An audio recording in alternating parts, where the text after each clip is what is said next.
আমি একটা board theatre করি, মানে এটা আমার খুব বড় পাওয়া, মানে আমি জানি না আমার কোন সৌভাগ্যে এটা আমি পেয়েছিলাম। তারপরে আমার অনেক সাহিত্যের কাজ করি, মানে আমি খুব ব্লেসড যে আমি ভালো ভালো প্রচুর সাহিত্যের কাজ করেছি সর্বদা, প্রচুর ভালো ভালো। এবং এই মুহূর্তে তুমি চিরসখা এবং নতুন ভোলে বাবা পার করেগা দুটোতেই অভিনয় করছো। কিভাবে তুমি নিজেকে নিজের উপস্থাপন করো? মানে আমি জানতে চাইছি যে তোমার মধ্যে কতটা নেগেটিভিটি আছে। আমি না আছে কিনা আমি জানি না, নেগেটিভিটি বলতে হ্যাঁ দেখুন, আমি একটা জিনিস মনে করি, নেগেটিভিটি কিন্তু সব মানুষের মধ্যেই কম বেশি আছে। তা মানে একটা মানুষের তো প্রত্যেকটা জিনিস পজিটিভ হতে পারে না লাইফে। ভগবান সবাইকে সবটা দিয়ে পাঠায় না। মানে যেমন ধরো ময়ূরকে সুন্দর রূপ দিয়েছে, কণ্ঠ দেয়নি, কোকিলকে কণ্ঠ দিয়েছে, রূপ দেয়নি। এরকম আমাদের মধ্যেও নেগেটিভ জায়গাটা তো আছেই।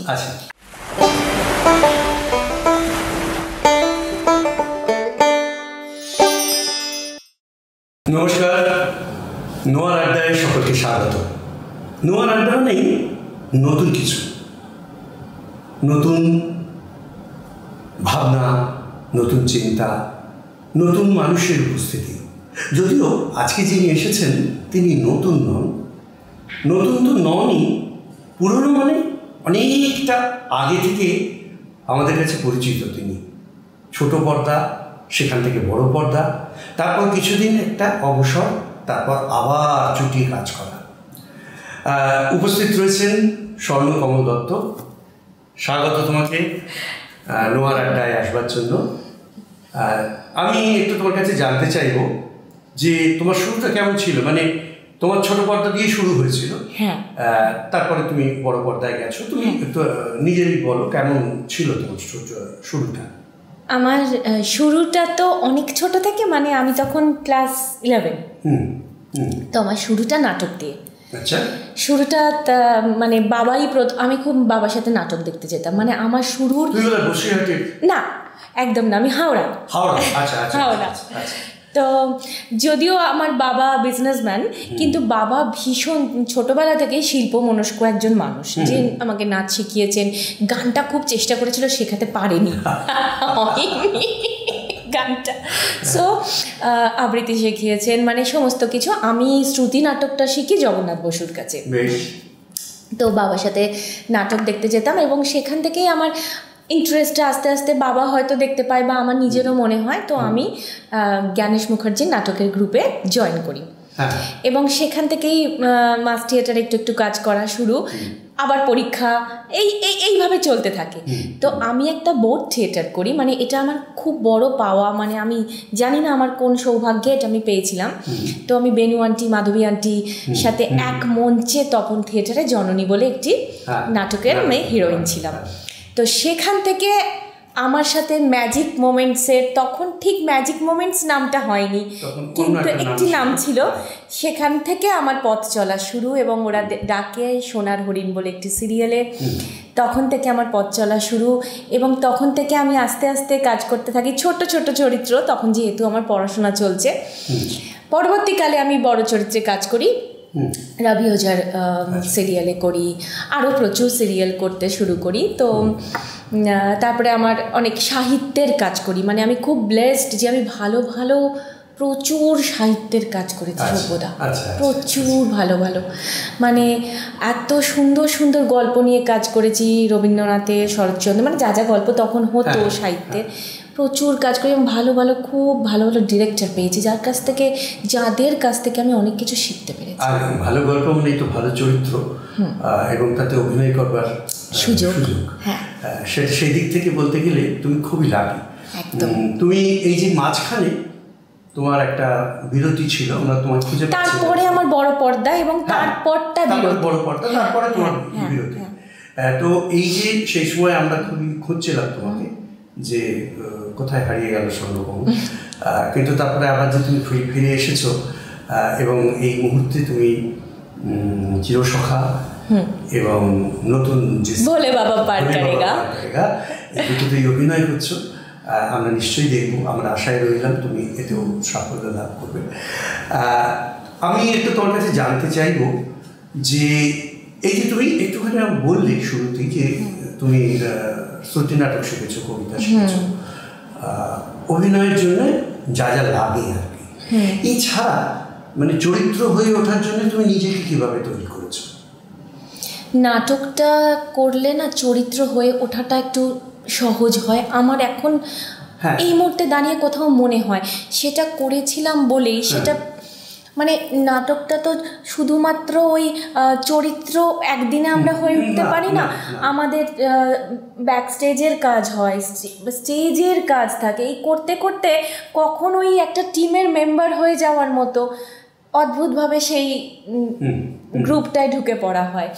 অমনি ঠিক আমরা যখন কোনো চরিত্র শুনি বা হ্যাঁ, যদি লীনাদির মতো, আমি আবার বলবো লীনাদির মতো কোনো মানুষ থাকেন যে ওরকম একটা ভ্যারাইটির চরিত্র, ওরকম একটা লেখনী, আমার তো মানে জানি না এই তুলনাটা করা ঠিক হবে কিনা, কিন্তু আমার মনে হয় রবীন্দ্রনাথের কিছু জিনিস আর আমার দিদির লেখায় আমি অদ্ভুত একটা আকর্ষণ পাই আমার কাছে। আমি জানি না এই তুলনাটা, যদিও মানে আমার মনে হয়, হ্যাঁ সেটা তোমার সম্পূর্ণ, এটা আমার ব্যক্তিগত। আমি তোমাকে এই প্রশ্নটা করলাম।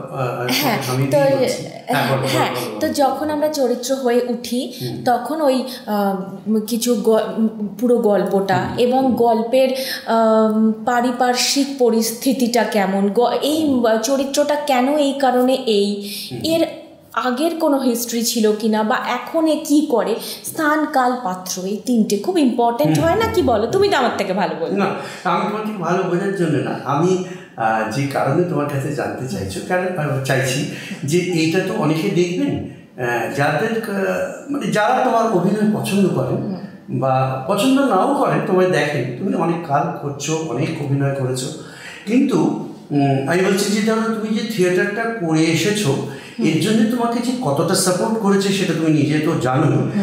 থিয়েটার করতে করতে কি হয়, ধীরে ধীরে ধীরে ধীরে একটা চরিত্র তৈরি হয়। হ্যাঁ, যেমন এই নাটক পড়া হচ্ছে, নাটকটা কাটাছেড়া হচ্ছে, তারপর নতুন চরিত্র আসছে, এই চরিত্র হয়তো তিনি করতে পারলেন না, আরেকজন করলো, এবং তোমাকে অনেকগুলো চরিত্র একসাথে প্রিপারেশন থাকতে হচ্ছে। হ্যাঁ, তোমাকে ওই প্রক্সি দিতে দিতে।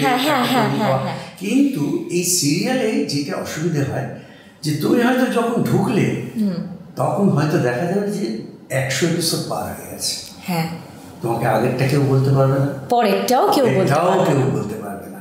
এই যে মানে তাৎক্ষণিক একটা স্ক্রিপ্ট পড়ে বা নিজের কনসেপশনটা তৈরি করা যে এই চরিত্রটা এইরকম, এতে আমি কি যোগ করতে পারি বা অ্যাড করতে পারি, এটা আমার মনে হয় এটা করতে করতে অভিজ্ঞতার মধ্যে তৈরি হয়েছে। এটা সম্পূর্ণটা আমি বলবো অভিজ্ঞতা, একদিনে কিচ্ছু আসে না। আমি ওই যে বললাম আমি খুব ব্লেসড যে আমি বিশ্বাস করে আমি এমন কিছু মানুষ পেয়েছি, আমি বললাম তো রবি ওঝা, আমি আমার ক্যারিয়ারের শুরুর দিকে এমন বিশেষ কিছু মানুষ পেয়েছি যাদের কাছ থেকে আমার শিখতে না খুব খুব মানে সুবিধে হয়েছে, যারা মানে কতটা তাকাবো, এই চরিত্রটা কিভাবে বিহেভ করতে পারে, বা এই প্রপস কিভাবে ইউজ করতে পারে, হাতের ইউজ কেমন হয়। আমাদের না সিরিয়ালে হাতের ইউজটা খুব একটা প্রবলেম হয়ে যায়, তো কিভাবে করে এই সমস্তটা আমি কিন্তু শিখেছি তাদের কাছ থেকে, বিভিন্ন মানুষের কাছ থেকে। তো এখন করতে করতে একটা জিনিস, রান্নাও যেমন দেখবে করতে করতে একটা মানে অভ্যস্ত হয়ে যায় যে না দেখেই নুন দেওয়া যায়, এখন তেমনি হয় যে মোটামুটি একটা স্ক্রিপ্ট পড়ে আইডিয়া হয়ে যায়, বা গল্পটা তো আমাদের একটু ব্রিফিং থাকে, ছোট্ট করে একটা ব্রিফিং থাকে, তারপরে তো ডিরেক্টরকে জিজ্ঞেস করি বা যিনি সামনে থাকেন রাইটার থাকলে জিজ্ঞেস করি যে এটা কি এরকম হচ্ছে, কিছু চেঞ্জেস করতে পারি, এই সমস্ত। এবারে আমাকে তুমি একটুখানি বলে দাও, এই যে চরিত্রে যে তুমি অভিনয় করছো, যে নতুন নতুন ধারাবাহিক বা ছবিতে তুমি অভিনয় করেছো বা নতুন করে করছো, তোমার নিজের কাছে তোমার নিজেকে কিভাবে তুমি নিজের উপস্থাপন করো, মানে আমি জানতে চাইছি যে তোমার মধ্যে কতটা নেগেটিভিটি আছে বলে তুমি মনে করো? আমি না আছে কিনা আমি জানি না, নেগেটিভিটি বলতে হ্যাঁ দেখুন আমি একটা জিনিস মনে করি নেগেটিভিটি কিন্তু সব মানুষের মধ্যেই কম বেশি আছে। তা মানে একটা মানুষের তো প্রত্যেকটা জিনিস পজিটিভ হতে পারে না লাইফে, ভগবান সবাইকে সবটা দিয়ে পাঠায় না। মানে যেমন ধরো ময়ূরকে সুন্দর রূপ দিয়েছে কণ্ঠ দেয়নি, কোকিলকে কণ্ঠ দিয়েছে রূপ দেয়নি, এরকম আমাদের মধ্যেও নেগেটিভ জায়গাটা তো আছেই। এবং কারোর লাইফে সেটা বেশি আছে, কোনো মুহূর্তে লাইফে সেটা বেশি এসে পৌঁছয় আমাদের কাছে সেই নেগেটিভ ভাইবসটা। কিন্তু আমার মনে হয় ঈশ্বরকে ডাকা বা সব রকম পজিটিভিটি কাজ আমার কাছে মানে আমার বাবা এটা খুব বলেন যে কাজটাই তোমার কর্মক্ষেত্রটাই তোমার মন্দির, কাজটাই তোমার পুজো। তো এটার মধ্যে থেকে এবং অনেস্টি জীবনে খুব বড় ব্যাপার, আমি এটা ভীষণ মনে করি সভ্যতা, আমার কাছে অনেস্টিটা না খুব খুব খুব বড় ব্যাপার। হ্যাঁ সেটা তো ঠিকই আছে, সেটা আমরা তোমার সেই নেগেটিভিটিটা অতিক্রম করা সম্ভব। আচ্ছা আমরা তো তোমার অভিনয় দেখেই বুঝতে পারছি যে তুমি কতটা বিশ্বস্ত মানুষ, মানে সে তোমার চরিত্রে হোক, তোমার অভিনীত চরিত্রে হোক, তুমি মানুষ হিসেবে হোক, যাই মানে তুমি যে চরিত্রই করো, মানে আমি বলছি খুব খারাপ চরিত্র, মানে আমি রিসেন্টলি একটা চরিত্র করছি যেটি মোটেই মানে সবার চোখে ভালো চরিত্র হয়ে উঠতে পারে না। আমি যেটা পেয়েছি মানে আমি লীনাদির কাছে অসম্ভব কৃতজ্ঞ যে আমি একটা এরকম চরিত্র পেয়েছি ভোলে বাবা পারকারে গায়ে, যেটা আমার থেকে সম্পূর্ণ ডিফারেন্ট, আমার লিভিং স্টাইল, আমার ব্রন অ্যান্ড ব্রট আপ সম্পূর্ণ ডিফারেন্ট, কিন্তু সেই চরিত্রটা হয়ে ওঠার জন্যেও আমাকে 100% অনেস্ট হতে হবে এবং অনেস্টি দিয়ে বিশ্বাস করতে হবে আমি ওই চরিত্রটা, তখনই কিন্তু আমি পারবো। না সেটা তো ঠিকই আছে, এটা তোমার একটা বড় পাওনা। আমি বলবো তোমার পারিবারিক সূত্রে তুমি যেটা পেয়েছো যে তোমার বাবা তোমাকে হেল্প করেছে, তারপরে তুমি বড় বড় পরিচালকদের সঙ্গে কাজ করেছো, ছবিতে কাজ করেছো, সেটা হচ্ছে যে তোমার এই যে একটা বিস্তৃত জগৎ, অভিনয়ের মধ্যেই থাকা, অভিনয়ের মধ্যেই বাঁচা, অভিনয়ের মধ্যেই শ্বাস নেওয়া, এবং আগামী বছরেও আগামী দিনগুলোতেও তুমি অভিনয়ই করবে সে আশা করবো। তুমি আরও বড় হবে, আমাদের শুভেচ্ছা রইল। আমি তোমাকে জিজ্ঞেস করবো যে এই যে অভিনয় করতে গিয়ে তোমার কি কোনো অপ্রীতিকর কোনো ঘটনার সম্মুখীন হতে হয়েছে, মানে যেটা তুমি চাও না, এরকম কিছু? না খুব একটা না, কোনো দিনই সেভাবে খুব একটা না। হ্যাঁ এটা জিজ্ঞেস করবার কারণ হচ্ছে যে যারা আমরা অভিনয় করি না অথচ অভিনয় দেখি, তাদের একটা অদ্ভুত জগৎ থাকে, যারা অভিনয় করে তাদের সম্পর্কে হ্যাঁ অনেক কিছু জানা, অনেক কিছু না জানা, অনেক কিছু অজানা একটা ভয় থাকে, হ্যাঁ আর অনেক কিছু মনে মনে বানিয়ে নেওয়া। তারপরে অন্য তো মিডিয়া তো রয়েছে, সেগুলো তোমাকে ওদের ওই সাহায্য করবে অনেকটা। তুমি আমাকে এবার বলো যে জীবনে কি কি ভুল করেছো বলে তোমার মনে হচ্ছে বা মনে হয়? একটা ব্যক্তিগত কথা জানতে চাইবো না, ব্যক্তিগত কথা দিয়েই এই কথাটা আসবে, সবুদা আসতে বাধ্য, কারণ আমি আমার জীবনের তখন আমি বড় পর্দার হিরোইন এবং পরপরই ছবিতে কাজ করছি, গ্র্যাজুয়েশন জাস্ট কমপ্লিট করেছি, তো আমার কেরিয়ার গ্রাফ একদম ঊর্ধ্বমুখী। তখন ঠিক সেই সময় আমি জীবনে একটি সিদ্ধান্ত নিই বিয়ে করার, এবং যে কারণে তুমি প্রথমেই বললে যে বড় একটা গ্যাপ, ওই সময় থেকে আমার গ্যাপ তৈরি হয়। আমি আমার কাজকে অবহেলা করি, অবহেলাই এটা বলবো আজকের জায়গায় এসে দাঁড়িয়ে। আমার আরও অনেক বেশি ইম্পর্টেন্স দেওয়া উচিত ছিল আমার কাজকে, আমার কেরিয়ারকে, সেটা না দিয়ে আমি তখন ওই সিদ্ধান্ত নিই। বিয়েটা ভুল ছিল তো বলতে পারি না, কারণ আমার আজকে সন্তান আছে, আমি মা হতে পেরেছি সেই কারণে, কিন্তু সময়টা খুব ভুলভাল ছিল যে কারণে আমি আমার কেরিয়ারটা হারিয়েছি। এবং এটা তুমি নিশ্চয়ই আমার মানবে যে যে সাম্রাজ্য মানুষ একবার ছেড়ে যায় সেই সাম্রাজ্যের রাজা হওয়াটা খুব কঠিন, খুব স্ট্রাগল বা খুব কপাল, মানে আমি তো বলবো আমাদের এই ইন্ডাস্ট্রিতে কপালটাও খুব, মানে এই 4 আঙুলের জায়গাটাও খুব ইম্পর্টেন্ট, সেটা না থাকলে আর ফেরা যায় না। তাও তুমি এই যে তুমি যে জায়গাটা রেখে গিয়েছিলে সেই জায়গাটায় যে আবার ফিরে এসেছো, সেটা তোমার অভিনয় দক্ষতা দিয়ে আমার এটা মনে হয়। অভিনয় দক্ষতা না থাকলে তোমাকে কেউ জায়গাটা ছেড়ে দিত না। এখানে তো একদমই কচুরিপানার মতো, ইট এসে পড়লো, কচুরিপানা ফাঁক হয়ে গেল, আবার না কচুরিপানা দিয়ে ভর্তি হয়ে গেল। তো সেই জায়গা থেকে মানে তুমি দুটো দিকে সামলে চলেছ, হ্যাঁ হ্যাঁ, তুমি মা, তুমি আমি মা, তুমি অভিনেত্রী, আমি সংসারী, আমি মেয়ে। হ্যাঁ, তুমি সময় মতো। হ্যাঁ, আমাদের সবারই তো আসলে আমাদের এই রূপগুলো থাকে। হ্যাঁ, একটা পার্সোনাল মানে আইডেন্টিটি সেভাবে কিছু থাকে না।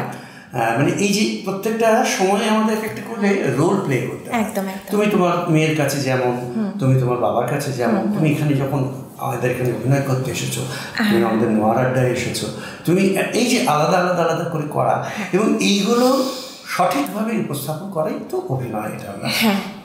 এটা অভিনয়, এটাই জীবন। এই যে এটাই অভিনয়, এটাই জীবন, এটা কিন্তু বলতে পারা খুব সহজ কথা নয়।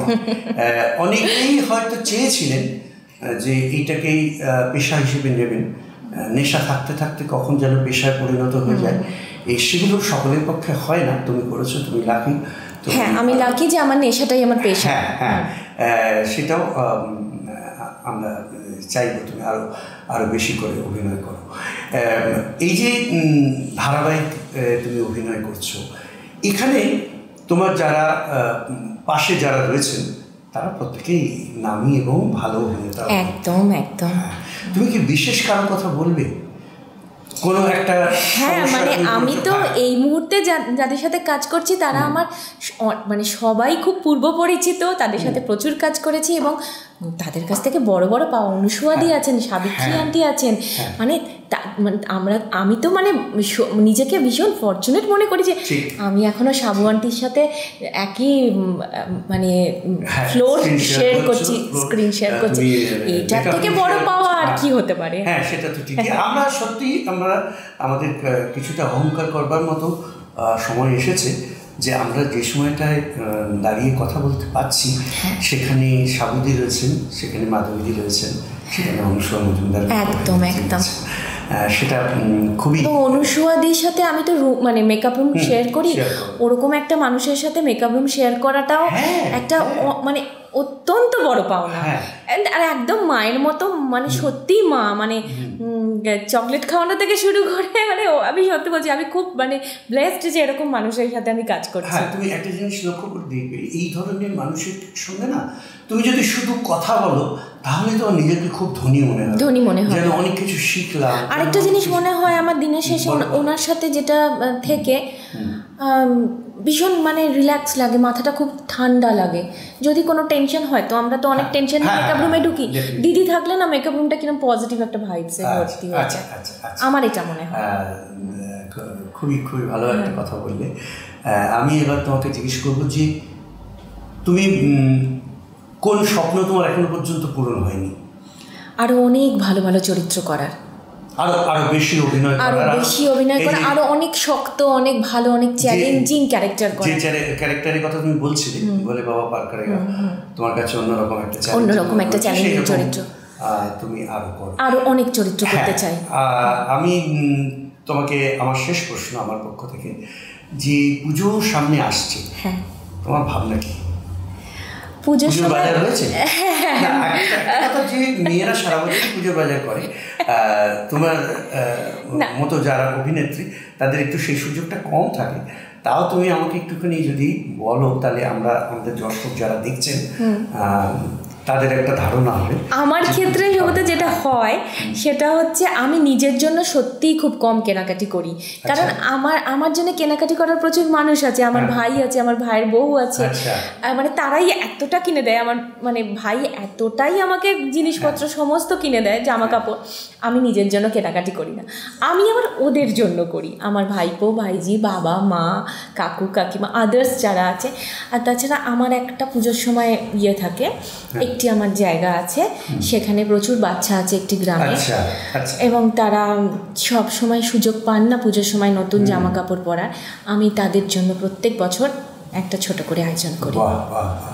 এটা তোমাকে গর্নিশ করার মতো একটা ঘটনা তুমি বললে। আমরা সেই সুযোগ পাই না, বা সুযোগ পেলেও ক্ষমতা থাকে না। তুমি যে এইটা করছো, এটা খুবই খুবই ভগবানের আশীর্বাদ তোমার উপরে থাকবে। আমি বলেছিলাম শেষ প্রশ্ন, কিন্তু এই মুহূর্তে আমার মনে হচ্ছে যে আগামী দিনের তোমার ভাবনা কি এরকম, এই যে একটা সংগঠনের কথা এইমাত্র তুমি বললে, বা কিছু কিছু মানুষের কথা তুমি বললে, যাদের নিয়ে তুমি এক কথায় তারা তো অপেক্ষা করে থাকছে যে তুমি আসবে, তুমি পুজোর সময় তাদের কিছু দেবে, তাদের উপরে তুমি তাদের মধ্যে তুমি একটা স্বপ্ন দেখানো চেষ্টা করছো যে রঙিন জামা তারা গায়ে দেবে, একদম নতুন জামা, তারাও যেন 8-5 জনের মতো করেই পুজোটা কাটায়। হ্যাঁ, মানে এই নতুন দিনে, আগামী দিনে তোমার ভাবনাটা যদি একটু বলো। এই শিশুদের নিয়ে কি তোমার কিছু ভাবনা আছে? শিশু বা আছে, কিশোর? হ্যাঁ, একটু জানতে চাই। আসলে এই ভাবনাটা আমার এই কারণেই আছে, আমার বাবা, আমার ভাই, ওরাও মানে আমাদের গোটা ফ্যামিলি এইরকম প্রচুর অনাথ আশ্রমের সাথেই যুক্ত। আচ্ছা, এবং এটা আমরা প্রত্যেকবারই মানে এটা আমি আলাদা করে এটা করি, কিন্তু বাবা ভাই আমরা সবাই মিলে কখনো কখনো বিভিন্ন ওই রকম গ্রামে গিয়ে চাল, জামা কাপড় বা আদার্স কিছু বইপত্র প্রোভাইড করে ওরা। মানে আমাদের ফ্যামিলি এটার সাথে যুক্ত। এবং হ্যাঁ, ভবিষ্যতে আমার খুব অনেক রকমের ইচ্ছে আছে এই কমিউনিটিকে নিয়ে কাজ করার। আমরা সরাসরি যুক্ত হতে পারবো না, কিন্তু আমাদের শুভেচ্ছা থাকবে যেটা তোমাকে আরও এগিয়ে যেতে সাহায্য। এই শুভেচ্ছা আর আশীর্বাদটাই তো সব। আচ্ছা, ধন্যবাদ স্বর্ণকমল। স্বর্ণই বললাম তোমাকে, স্বর্ণকমল দত্ত আজকে আমাদের মধ্যে এসেছেন। আজকেই আমরা এখানে শেষ করছি। ধন্যবাদ, নমস্কার।